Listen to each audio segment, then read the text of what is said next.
में पिछड़ों की आबादी कितनी है, इस देश में दलितों की, आदिवासियों की आबादी कितनी है, इस देश में सामान्य जाति की आबादी कितनी है, ये तो एक पहलू हुआ।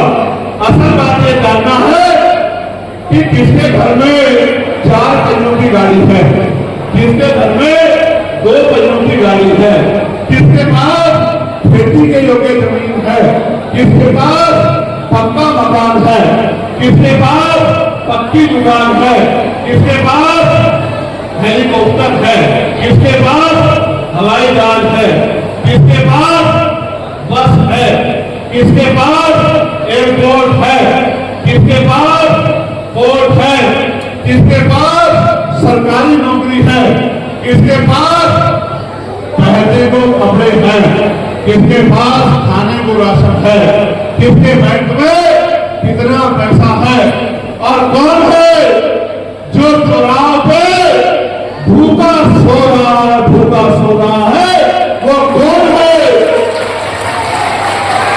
वो कौन है जो मंदिरों के, मस्जिदों के, गुरुद्वारों के बाहर भीख मांग रहा है?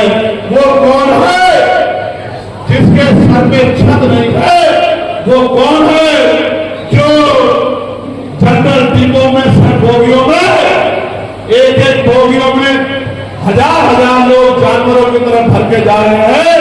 इसकी जानकारी लगनी चाहिए। ये कौन लोग हैं जो ट्रेन के एसी वाले डब्बे का टिकट नहीं करा पा रहे हैं? ये कौन लोग हैं जिनकी बहन बेटियों पे जुल्म हो रहा है? ये कौन लोग हैं जिनको देश के प्रधानमंत्री सस्ता राशन दे रहे हैं? इसकी जानकारी आनी चाहिए और देश के सामने वो जानकारी जानी चाहिए। हर एक आदमी को पता होना चाहिए कि उनकी संख्या क्या है और उनको बजट में से मिल क्या रहा है। सारा खेल इस देश में न जाति की लड़ाई है न धर्म की। जानबूझ के दुश्मन जो सत्ता में बैठा है वो जाति के आधार पर लड़ाता है, धर्म के आधार पर लड़ाता है। उसका कारण क्या है जानो। अगर जाति की लड़ाई से निकल जाओगे तो धर्म की लड़ाई में फंस जाओगे, और धर्म की लड़ाई से निकल जाओगे तो अपने बच्चों के लिए अच्छे स्कूल, कॉलेज, यूनिवर्सिटी, रोजगार, नौकरी, जमीन, उद्योग की मांग करोगे, अच्छे खाने की मांग करोगे, अच्छी सड़कों की मांग करोगे, सस्ती बिजली की मांग करोगे, पानी की मांग करोगे, व्यवसाय की मांग करोगे, खेती की जमीन की मांग करोगे, किसान की आमदनी की मांग करोगे, मगर करोगे तो कभी जब जाति और धर्म की लड़ाई से निकलोगे।